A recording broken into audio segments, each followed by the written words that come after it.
been a lot of talk about Harvey and some mysteries.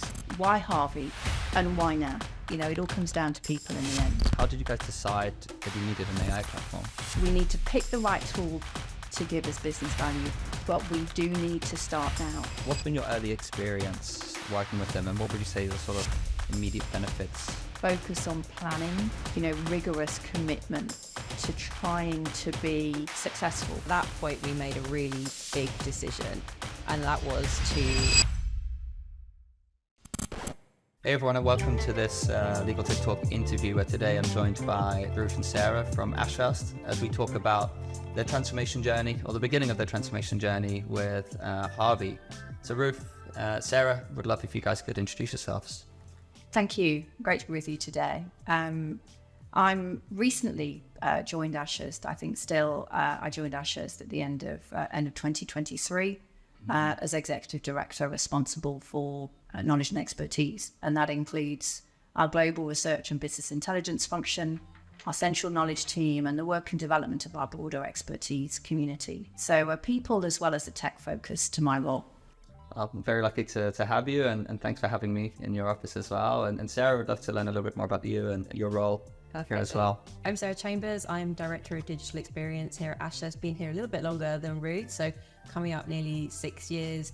And my role encompasses, again, anything to do with digital experience, be that of our people or our clients and products that we put out to market. So a huge focus of my team's time over the last year has been about the impact that GenAI and obviously rolling out Harvey specifically is going to have on the people within our business and how they work. Awesome. So it's a really exciting time, I think, for the legal industry right now. And there's a really exciting story right here. Ever since I joined the legal industry, there's been a lot of talk about Harvey and some mystery. So really excited to uncover your journey with them. But to kick things off, I mean, how did you guys decide in the first place that you needed an AI platform? I think AI and GenAI in particular has so quickly, and I think it's really important that we bear that in mind, particularly people who still might feel they're a little bit behind the curve, just how quick it has been since we first heard about ChatGPT, and Ashurst and particularly Sarah's digital team, very much at the forefront of all things digital, picking up on the early opportunities and early works that businesses, including some other law firms, were doing in the Gen AI space. It was a very strong call to action for us. And in terms of getting started, conscious that Ashurst we were not the very first law firm to dip our toe into the water.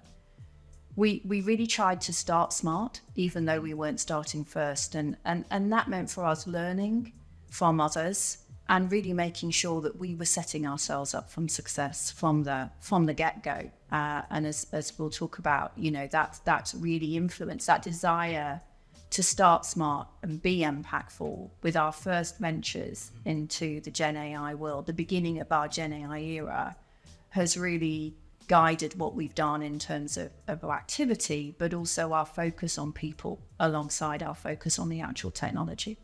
Were there any particular pain points or opportunities that you guys identified when setting out to start your AI journey? So I'll take this one. And really, I think let's go back a step before we sort of talk about pain points. And Ruth has alluded to it already, that particularly for my team, which has spent pretty much the last part of sort of 15 years trying to convince lawyers to become more digital, to use digital tools, to make them consider different ways of working. Gen AI has been a gift for us in terms of actually, for the first time, we've had people knocking on our door saying, I really want to get my hands on these tools. I'd love to be able to use it. What can we do to get started? So I think that shift to start with has been really interesting. And with that, they've also come with use cases. So I think it will save me time. I think it will make me more efficient in this sense. And again, we carried out a series of AI trials with a number of different tools before we made any decisions about which way to go and which tools to invest in and what was the right starting point for us as an organization. And we could see there were some immediately tangible and realizable benefits in there.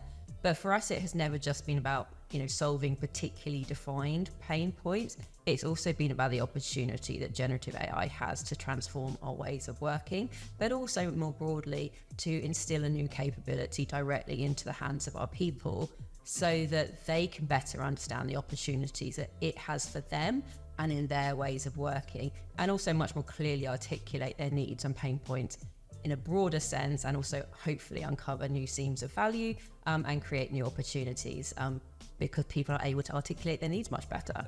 So I don't know if you've already answered the next question, because you already spoke about some of the benefits there, but I know it's not a small investment that goes into rolling something like this out on a global level in a big firm like Ashurst.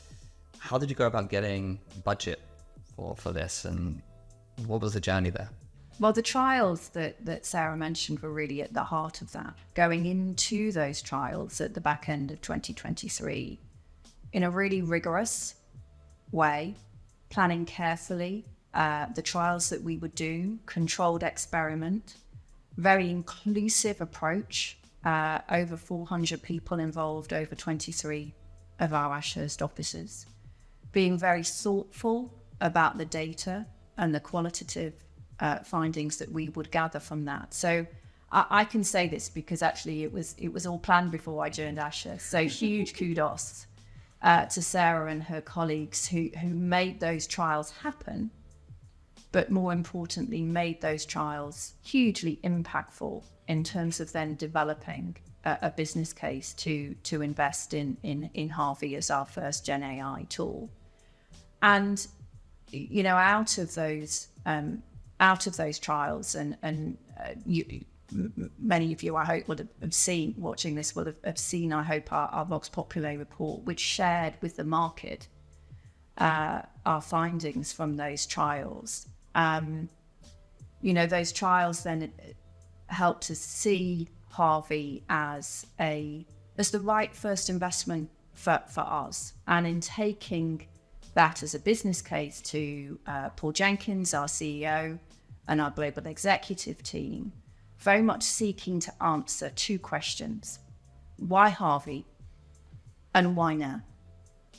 And in terms of why Harvey, with the benefit of the trials, was the right first product for us in terms of being flexible, multi-purpose, something that would meet a broad range of needs, both for our lawyers and also our business services colleagues.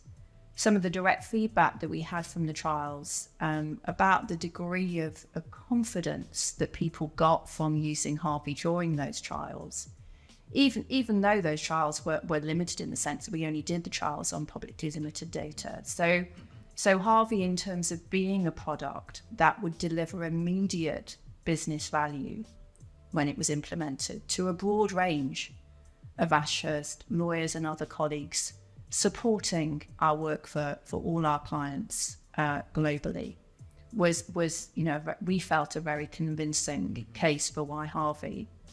And in terms of why now, we learnt so much from putting the different tools that we trialed in the hands of our lawyers and other colleagues globally. There was a very strong sense of we need to pick the right tool to give us business value, but we do need to start now. We need to continue our learning in a way that's live. You can only learn so much when you're working on a limited data set. So we felt we had a strong case, both on the why Harvey and the why now. But I wasn't actually at the executive team meeting, but I want to give, just sort of personal as well as professional kudos to Paul Jenkins, our CEO, and the executive team for the bravery, really, in making that significant investment for the firm at the start of 2024. As I said, we felt that we had a good case, but actually it's a significant investment. We'll tell you more about how it's going. We'd love to hear, and I imagine it's not just a significant investment from a financial perspective, but a lot of time, which is precious in a law firm as well. So I'd love to hear more about that. There's been a lot of hype about Harvey and some mystery as well. What's been your early experience working with them, and what would you say are the sort of immediate benefits that you've seen? Okay, I can answer this. So we've been working with Harvey effectively as a partner, even before actually, we had rolled out Harvey to our organization. So through the process of onboarding them, which I don't know if anyone's tried to onboard technology in a law firm, it's not always the smoothest and easiest thing to do, but all through that process, and then pre-launch in terms of working with them to establish plans for learning for our people, in terms of how to use the tool, but also how to get up to speed with sort of the skill and art of prompting. But also, literally them being hands-on here with events that we've run during the rollout phase in various of our offices, again, being available to answer questions. So really been working with us as a partner in terms of that piece. In terms of benefits, huge range so far. And I will caveat all of this by saying we are only, and it seems like a much longer time than 2 months, but we are only 2 months into the journey with Harvey in terms of, since when we rolled it out to the organization. But we are being inundated with stories daily of how it's saving time, how it's saving sanity, how it's helping people achieve different aspects of their workflow day to day. So all these little stories here and there are sort of always adding up. And that was exactly the approach that we wanted to instill, as Ruth mentioned. For us, this was about finding the right starting point and being able to build up from there. So some of people's initial forays with Harvey have been quite, they started small. And they started, for example, using it to finesse emails or using it to redraft clauses, or to think about how they might go, how a clause might be open to challenge, for example. But you can see their trajectory in terms of having started small to becoming bolder about their use of it and really pushing its capabilities as well. I'm really excited to hear how it develops over the next year ahead, if you've only been going for 2 months. And maybe we can kind of revisit this conversation again in a year or so. You said about some of the implementation challenges and user adoption side of things as well. I mean, what have been the biggest learnings from going through that journey, and what's been your approach to it as well? Okay, let me start with the journey and the approach, and then sort of walk through some of the learning and what we perhaps might do again if we had our time differently. So obviously, mentioned that we did our trials, which gave us a really good baseline about where some of those use cases might start to emerge. And then we really spent the first couple of months of the year, this year, building up that case, getting the internal buy-in and doing that sort of legwork in terms of getting the budget approval and getting it in the building. So by Easter time, we'd onboarded and we're ready to roll. And at that point, we made a really big decision. And that was to roll it out for the whole firm globally, everywhere, all at once. And we made that decision for 2 reasons. The first was very much being driven by the notion of trying to be equitable in our approach so that everybody had access to the same capability at the same time and at the same stage of their journey, so that everyone was sort of learning together, sharing the same stories and getting up to speed and feeling that excitement together. And so no one would feel like they'd been left behind. The second reason was a lot more pragmatic, which was that we were running this rollout from what was effectively a relatively small central rollout team. I'll come on to the huge range of people that were involved in sort of the internal project in a bit, but actually trying to be really pragmatic about how can we use our resources as sensibly and as efficiently as possible, so that we can focus on the same stage for everybody as part of that journey, and really focus our attention on those specific sort of touch points and make them as impactful as possible. So very mindful of the fact that we were going to do a firm-wide rollout, and it was a very big stage to sort of be rolled out on. We first then decided to do a pilot with, again, a huge range of people across the organization, across the different offices, across different levels of seniority. And I found that at that point we invited the whole partnership, if they wanted to, could get involved in the pilot, and a lot of them took them up on that, very cognizant of the role that they would need to take in leading the charge within their teams, but also being able to set parameters around people's usage of it as well.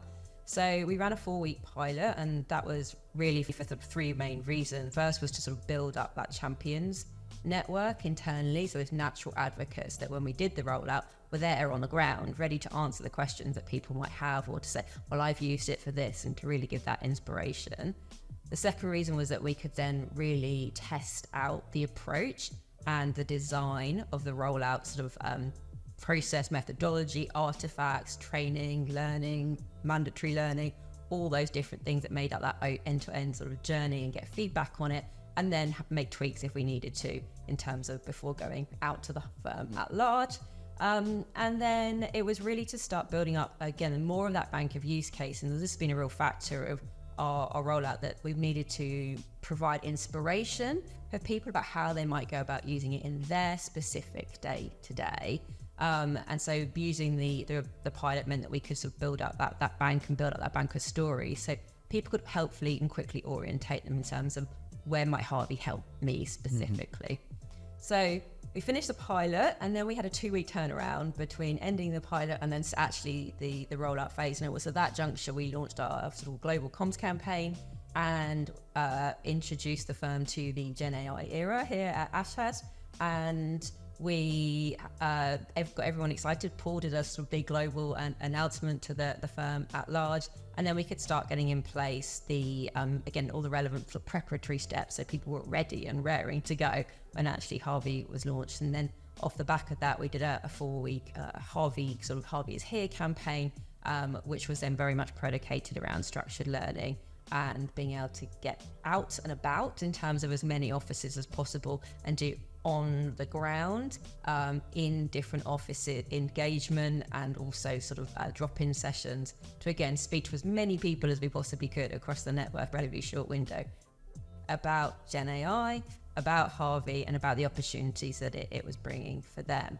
And you mentioned earlier that this must have been a big undertaking, and it really was. I mean, a huge range of people involved. We had a core rollout team very much made up of a digital team, the knowledge and expertise team, our learning and organisation and development teams that were really sort of working hand on glove together with our comms teams on the nuts and bolts of it, but supported by the whole roster of sort of internal teams from, our Office of General Counsel, Risk and Compliance, Transformation Office, the most amazing project manager who's been absolutely invaluable to the whole process, data security, IT, a whole gambit of different roles in terms of like the range of people that have needed to be involved in being able to sort of to deliver against this as well. So the very initial focus was on creating awareness around Harvey, which we did, and there's been a lot of noise around it internally and a huge amount of engagement and adoption, which I'm sure we'll speak about later. And actually just this week, we've kind of flipped into the next phase of that campaign, which is really about, okay, we created the awareness, now that Harvey is here, and now it's really about, again, shifting that focus to ingraining Harvey and generative AI within the business and creating a habitual sort of habit to create that people keep coming back and really using it. I mean, you did ask about things that we might do differently, learning points. And I think one of the things that's characterized the whole initiative for me has been the focus on ongoing learning. So, learning from the few law firms who had dipped their toe properly in the water before we started our journey. Doing a lot of market analysis alongside the trials to inform our business case. Learning from the trials how our lawyers and other colleagues had found the experience of using Harvey and the other products through the trials, directly informing what we then did for the pilot. And all the time that we've been piloting and then going through these first few months of rollout, an absolute commitment to learning, to having feedback and encouraging feedback through the use of team sites, through the use of face-to-face discussions and team meetings. It's been tremendously iterative and continues to be iterative. And I think that has been a real success factor. And that's not been accidental. I mean, this focus on planning, this absolute, rigorous commitment to trying to be successful while being open to what the product would deliver for us, at the same time being absolutely focused and rigorous on trying to make the process and the outcome as successful as possible. And that's been tremendously exciting, actually, to be involved in. So I co-sponsored, having missed some of the early work on the trials, I then sort of parachuted myself into something that looked as though it was going to be brilliantly exciting. And it has been tremendously exciting to be co-sponsor of the Rollout alongside Tara Waters and working with Sarah and all her digital colleagues across the across the firm, but my word, it's been a big effort as well. Talk about no pain, no gain. And that commitment to doing things well has added to that. So it's not just been, hey, we're going to roll this out really quickly, so let's just hunker down on the absolute essentials. There's been this desire to add value and to make the whole process as successful as possible as they could be. So that is, building into the planning, how are we going to make this iterative? How are we going to make sure that we get as much feedback as possible and that we have people who can, action that feedback? How are we going to make sure that we are touching in our communications in a tailored and impactful way everybody who has a part to play in adoption of this product? So office managing partners, practice leaders, there's been a very strong commitment to personal communication. So Tara and I as co-sponsors have been writing personal emails to people. There've been, time on the ground. That the effort has, alongside the excitement, has been truly extraordinary. I described to the executive team actually when we did our initial report back to them on how it was going. I'm a finance lawyer by background, years and years ago, but I remember those all-nighters. And at many times, many stages in the last few months, and I know I'm not alone in feeling this, it's felt like we've just been on a big deal, because the energy, the excitement, the intensity, the focus, the commitment of every single person. I mean, I always get emotional actually thinking about it, because the commitment that the core team has made to not just getting it out there, but getting it out there in as impactful a way as possible has been extraordinary, hasn't it, Sarah? It really has. And I think that just to echo that point, that it would have been a mistake if we'd have just spent all our time and energy focusing on getting to launch and then going, oh, here it is, you've got it now. It's actually been a lot more sustained, and again, it's been designed to be a lot more sustained than that. Because again, we are introducing a completely new capability to the whole range of people within our organization. So it had to be a lot more focused, a lot more sustained and sustaining in terms of what we're looking to do. It sounds very exciting. And overwhelmingly positive for the beginning. Has there been any negatives, naysayers, or pushback from colleagues internally at any stage of this? And if so, how have you gone about that? And you're also interested to hear how your clients have responded to this. So I think there's two separate questions. Yes. We start with the naysayers. This is, again, one of the things that we've been really trying to get ahead of. So what we were doing within the trials is actually going out and say, well, what are you worried about the use of GenAI? So actually getting a sense of where are our people concerned? What were the niggles that might be issues that might potentially stop them adopting or having a go? So actually that we could then address those things head on as part of our rollout planning. And there were a couple of areas that really stood out. And the first was safety and security and confidence. So being worried that people are going to use it in a way that wasn't the right way to use it, or potentially what clients would say about the use of it, and feeling secure and giving that security to our people that they can use these tools on their work safely and securely. And those things have all been thought about. And as you can imagine, dealing with lawyers as we do, they have a lot of very specific, detailed questions about all of those things. So that's been absolutely tantamount into the approach about being able to answer those questions, again, really up front, but also really transparently and openly, so they have access to all the answers to those FAQs available to them. The other fear, which again a lot of people expressed before they'd actually had a chance to get their hands on the tools, was, what is this going to mean for loss of learning opportunity? How is this going to impact the way that particularly lawyers learn? And what's been really interesting when we've asked that question again, as people have had their hands on the tools and have had the experience of using, actually that fear is not so much of a reality, because they've actually been able to see and had their eyes opened about where it is that these tools might potentially fit in to the way that they work. And yes, it might change the workflow, but ultimately the skills are still there. And actually I had someone really nicely explain it to me that actually when you first sort of become a lawyer, you spend until the first few years of your working life creating content for someone else to then review. And actually they remarked that it would enable them to sort of step into that reviewing role a little bit earlier, which is again a skill set that they know that they're going to need to learn. So shifts around how they learn, but not that loss of learning opportunity. So that's been interesting. Might going off a little off piece now, but do you see this in the early stages like affecting the sort of team structure of a law firm in the future? Is other jobs, do you see them changing? And if so, what's your view on that? This is the big business model question about what does this mean, the $1 million question. And actually, this is one of the things that we have been really purposeful about in terms of managing internal expectations, because we have been asked that question so many times about what is this going to mean for the business model. And, we all like to do the future gazing, and that's part and parcel of our job. But again, we don't have the answers to those questions at the moment. And actually that is one thing we've been really careful to measure and manage expectations about, that we've had 2 months, we can't extrapolate from 2 months worth of experience yet, and it wouldn't be right for us to do so. And actually this is a question that the part and parcel of the reason why we put this in the hands of the whole organization is that everyone needs to be part of that conversation, being really aware of and experience with using these tools to form part of that conversation, not just within our organization, but within the industry as a whole.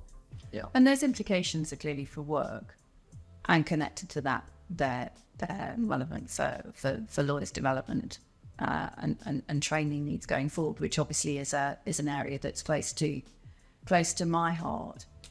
I mean, we can see, as Sarah said, and I think again credit to the early architects of this project, managing expectation very carefully to make it clear that we were not going to be coming up with a new model for Ashurst based on 2 months usage of a single product.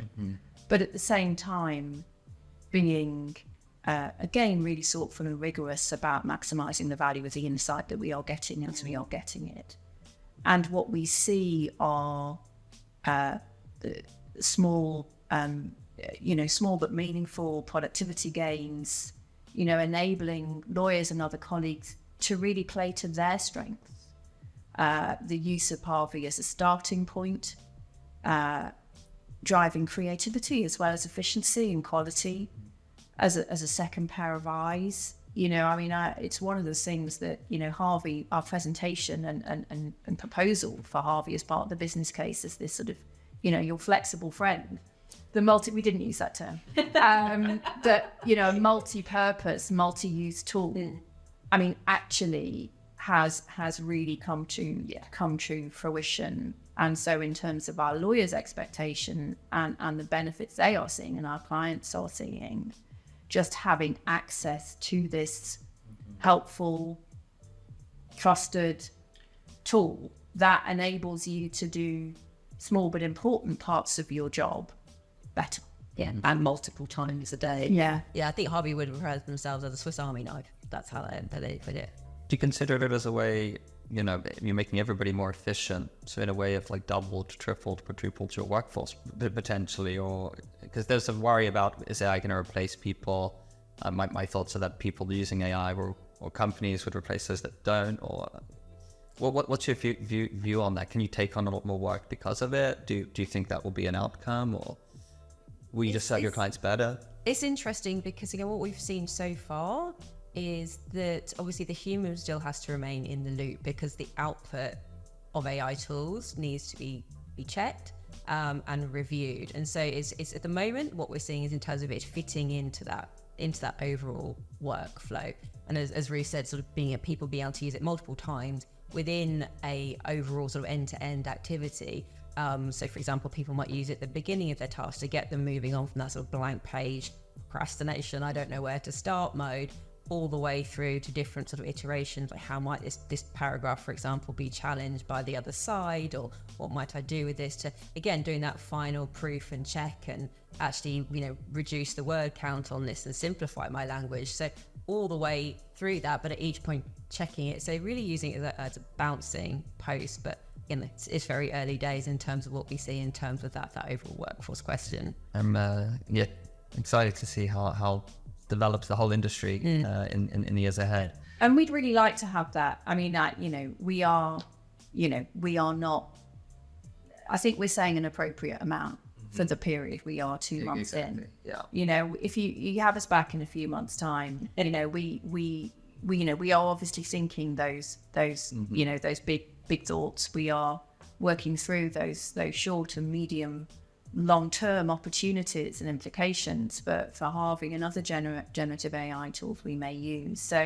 So don't feel we're kicking the hard question. It's a very difficult question. I don't think But we'd anyone be has the really answer. pleased to talk about that, but not just 2 months in. Yeah, that makes sense. And how have your clients responded to this? Is it like good and bad? Is there any sort of client feedback on the use of AI? So we have been, one of the basic tenets of our approach, both internally with our people, but also with our clients and also the industry as a whole, is to be really transparent about what we're doing and also about what we're learning. So, you know, Ruth mentioned we put out the findings of our trials publicly in our Vox Pop AI report, which all of our client base was able to access and read, and we've had a lot of interest from them following that publication. But we also sent all client communications out to everybody to explain that we are adopting generative AI tools, and shared with them client fact sheets, FAQs, which are again available on our website. So again, be really transparent and upfront about what we were looking to do and how we are looking to implement these tools and what they mean. And actually, we've had a really positive client reaction. So we've had no clients of wholesale said you can't use generative AI on our matters. Yes, we've had some that have kind of put in place specific parameters around the use of generative AI. And again, this has been one of the approaches within the rollout, that where they have set those parameters, we've been very clear with everybody in the organization that these are the clients, this is what you need to do, and this is what you can't do. So again, everyone has that security and confidence that they know what they're supposed to be doing and not doing. And as mentioned, we have had a hugely positive reaction from clients. First of all, reacting to what we put out in the market and wanting to share stories, dig into some potential use cases, and just start exploring and co-creating with us around potential opportunities for their business as well. So really beginning to see potential opportunities that are flowing off the back of it. So very positive so far. That's promising to hear. And just as we're wrapping up, and we mentioned the sort of business model thing earlier on, of course, AI is here to make us all more efficient. It's one of the big sort of use cases and benefits. And we don't know what the future looks like, but around the billable hour, is that something you see evolving, the way that you charge clients? I know there's a huge investment that goes into AI, but what's your sort of viewpoint around that? I think we put that into the when you have us back, you know, we'll talk about that. I mean, I've worked in the area of evolving legal tech, you know, for the whole of this millennium, you know, and the conversations that I see in the press on social media around the impact on the billable hour, the passing on of benefits to clients, you know, are very make me recall the conversations that happened in the early noughties about document automation. You know, our commitment and our focus right now as a core delivery team, 2 months into rollout, are to make sure that we are well set and setting up Ashurst well, to work forward, you know, to move forward into this GenAI era in the most successful way for the firm and for our clients. So, you know, I think it goes back to that learning, you know, the learning approach, the iterative approach. You know, the curve that we are on, and we have been on. I mean, even just like from the start of this calendar year, you think about it from the start of 2024, you know, what we've learned, what we've done, what we've enabled people in the firm to achieve in terms of their day-to-day work, their work-life balance, the delivery of timely quality product to clients, you know, has been incredibly steep, hasn't it? I mean, unprecedentedly steep, I would say.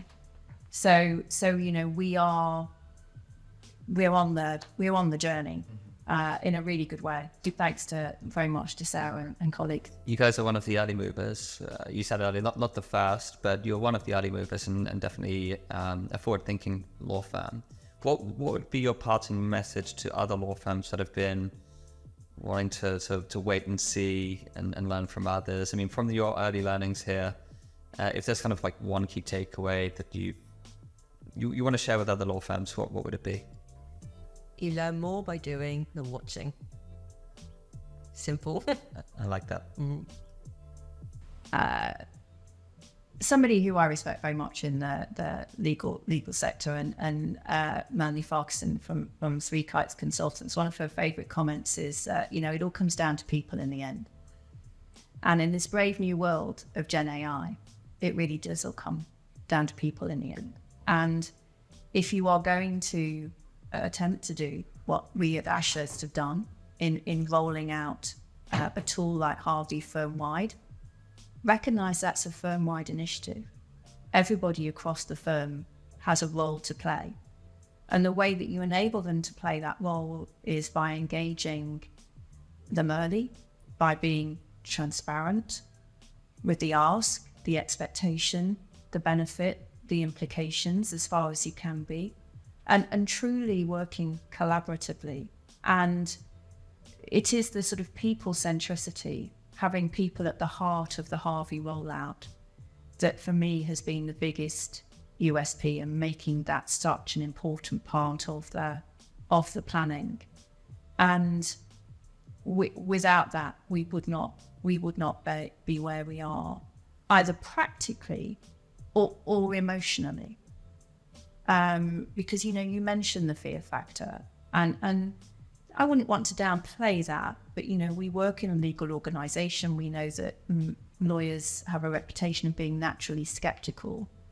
So ensuring as far as possible that, as I said, if your ambition is the ambition that we have had at Ashurst, it's to equip all our lawyers, everybody firm-wide with this tool, recognise that's a firm-wide endeavour.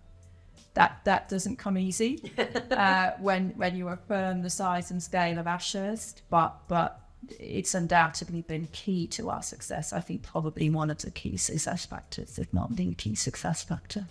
Great. Well, I think that's everything I wanted to ask you. Thank you so much for being so open and transparent about the early stages of the journey.